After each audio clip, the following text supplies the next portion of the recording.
sure to fail persevere long past the point of breaking. That experience changes them. Others, with all the gifts and abilities, fail in that moment. Sometimes they pick themselves up and carry on. Sometimes they're just done. What about you? What was your moment? I've had a few, none of which I'd like to share. But I think the toughest tests are still ahead of me. What makes you say that? Call it a hunch. Soldier's intuition? Something like that. Do you trust your intuition? I mean, do you follow your heart over your mind? Well, it depends on the day. No, I suppose if I were to be honest, I do trust my instincts. The problem is, war isn't orderly. And the enemy is never predictable. Even the most experienced veteran is going to find themselves in situations they haven't trained for. In those instances, and there's more than I'd like to admit, your instincts are the only thing keeping you alive. That, and the men and women you're fighting beside. But soldiers are only as good as their leader, isn't that true? Yeah. A good leader can make an okay squad great. A bad leader, well, war tends to make examples of them. What makes a good leader, then? A good leader is someone who values the life of his men over the success of the mission, but understands that sometimes the cost of failing a mission is higher than the cost of losing those men. That's a terrible line to have to walk. Yes, it is. But war is a terrible thing. Thank you for your time, Admiral. Thank you. The remainder of this interview was to take a more personal look at Admiral Anderson's life. It wasn't finished when the Reapers invaded. We can only hope that the Admiral and the soldiers under his command survive to tell us the rest of their stories. I'm Khaleesa Al-Jilani. Thank you for watching.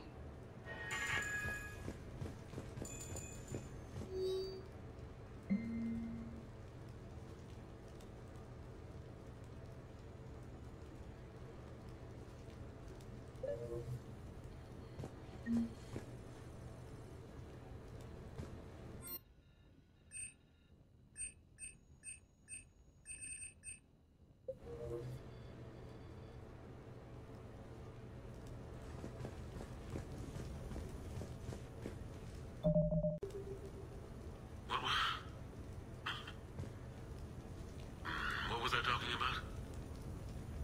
Early days, right? People ask why I joined the military. Everyone talks about honor, duty, sure. But that's never the whole truth. It's 100 little things that add up to commitment. I joined because of a dog. Yeah, a dog. This patchy, mean son of a bitch that used to bark at me every day on my way to school. He'd snarl and I'd start running. Scared the hell out of me. I was just a kid. I remember being in a bad mood one morning. Angry, I can't recall why. When that dog started in on me, I snapped. Started barking right back. We both kept at it until we had nothing left.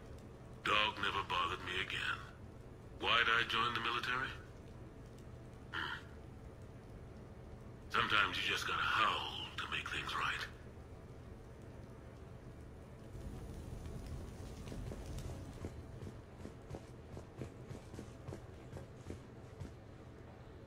No, it's fine. I got a few minutes. First contact war? Yeah, I was there. My first real combat. First for a lot of us. I remember one night early in the war. Strapped to my seat as our transport approached the LZ. Everyone was dead silent. Just the sound of breathing. Good men. I trained with all of them. We were always joking and horsing around, but not this time. Just the rattle of the shuttle. And that heavy breathing. Everyone was thinking the same thing. We're off to fight alien invaders. Aliens. Think about that. We all grew up wondering what was out there. If we were alone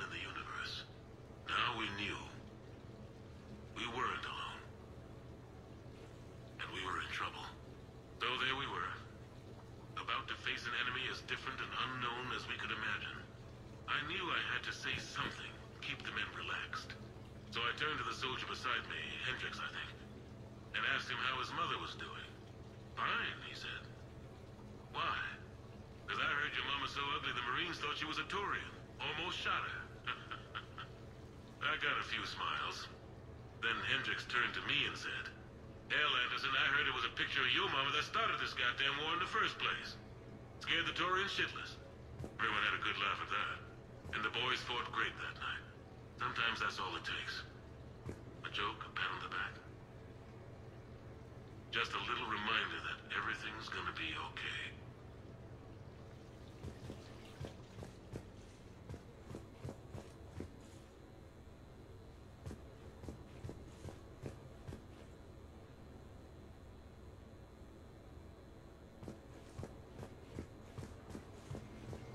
Sure, I can talk about Commander Shepard. Big topic. There's been a lot written about the commander, but most of it isn't true. People are quick to judge. They don't know the whole story. I don't even know the whole story. But I know the man. Worked with him. Fought with him. Trust him with my life. Shepard's had some rough patches. Who of us hasn't? He's been forced to fight a lot of battles alone. God only knows how he got out of some of that. Makes your head spin. Thing is, you never heard a complaint. Never once got, "No, sir, I can't do that." You never hesitated. Few people know what Shepard's been through. I'd like to think I come pretty close. And I worry sometimes he forgets. There's a whole bunch of people who lose sleep over him getting back home. Maybe it doesn't need to be said. Maybe we're too dumb to say it. Soldiers like the commander are rare. Men like Shepard, even more rare.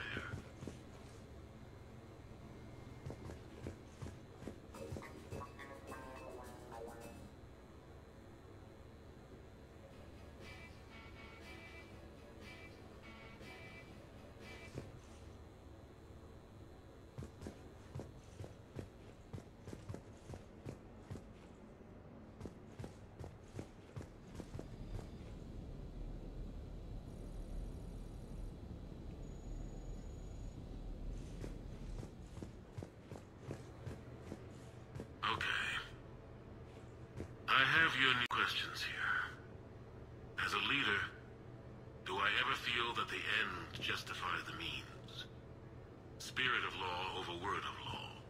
I'm not going to touch that with a 10-foot pole, but I think I know what you're after. You're referring to the way I, arranged to have the Normandy released to Commander Shepard before the Battle of the Citadel. I'm not sure how valuable hindsight is to the military. Obviously, it worked out for the best. Without the Normandy and Commander Shepard free to do what they needed to do, what we needed them to do, Saren might have taken the Citadel. I think it's clear what a different galaxy this would be if that had happened. I did what I had to. If I had been wrong, I would have gladly accepted the repercussions. The real trick is never being wrong.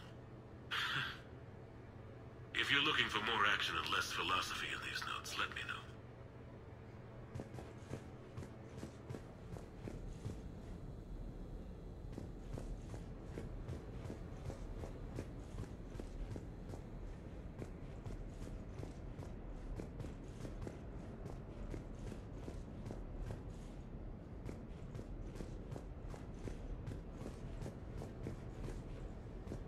You asked me to talk about the SSV Normandy, the Normandy SR-1. As commander of the Tokyo, I was consulted on the Normandy's design and on board for her initial training exercises. The average person probably doesn't know that the Normandy was a joint project with the Taurians. Acting CO, Eli Xander, was no diplomat. She ran out of patience with Taurian posturing and politicking during construction. The chief architect of the Drive Corps, Octavio Tatum, and his team of Taurian engineers were in the CIC for final training exercises. Tempers flared when Xander pushed the limits of the stealth system, waiting to vent the IES well past what Tatum was comfortable with. I tried to calm the situation, but it still ended with the Taurian scientist in shackles and a human Taurian fistfight at Korra's den later. Funny now, when I first laid eyes on the Normandy, she was the most beautiful thing I'd ever seen. Day after that training run, Admiral Wright found me on the bridge. She's yours, he said. Can't trust her to stand there. Send me a list of crew from the Tokyo you'd like, and prep for your first mission. Short command thanks to Saren. Still, one of the highlights of a long career.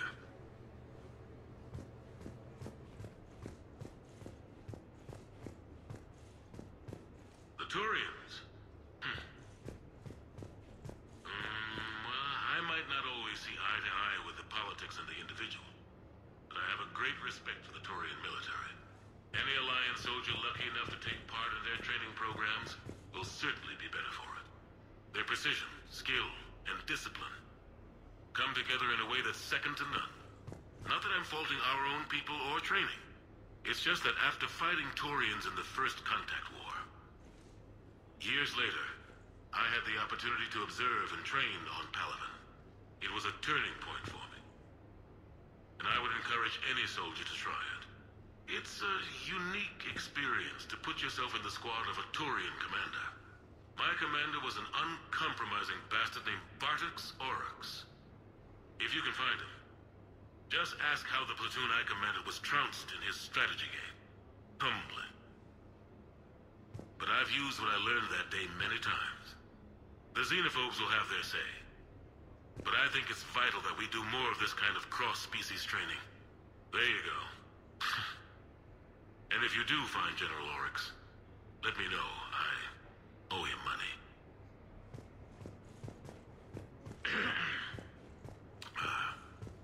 Okay. So, Tombstone data. Admiral David Edward Anderson. Not sure why anybody would be interested, but thanks for asking. I was born in London, June 8th, 2137. The last of 3 children born to Ursula and Paul Anderson. A nurse and a flight mechanic, respectively. But that's a little dry. And someone's gonna spice this up, right? Never been much for the spotlight. Anyway, where was I? It was a second marriage for my parents. They were almost 50 by the time they had me. My mother worked shifts, so my father would often take me to the base. While he worked, I watched transport ships and fighters take off. Worked his whole life around space travel, my father. But he never left Earth. Not for a day. He was a good man. But that's just a side note. Don't put that in. Who is it, Kaylee? Yes, I need to take that. I hope this is what you're after. I'll get to the more interesting N7 stuff next time.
Ah, Commander Shepard, your table is ready.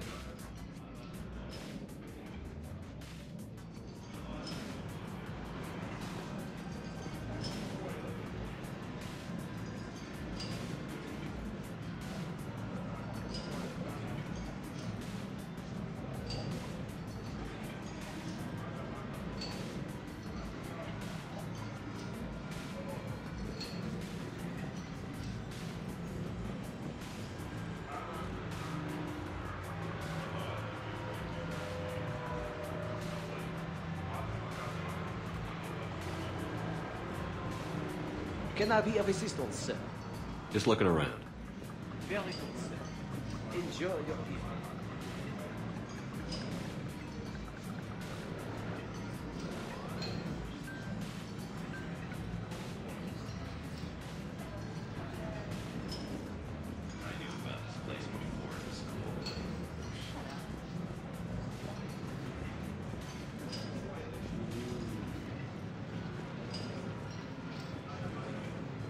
No shop talk tonight, okay?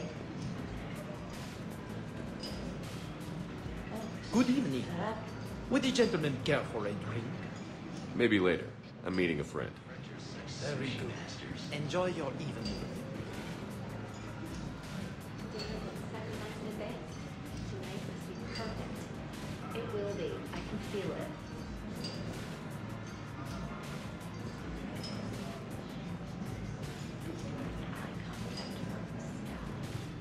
I'm not surprised. He's a genius.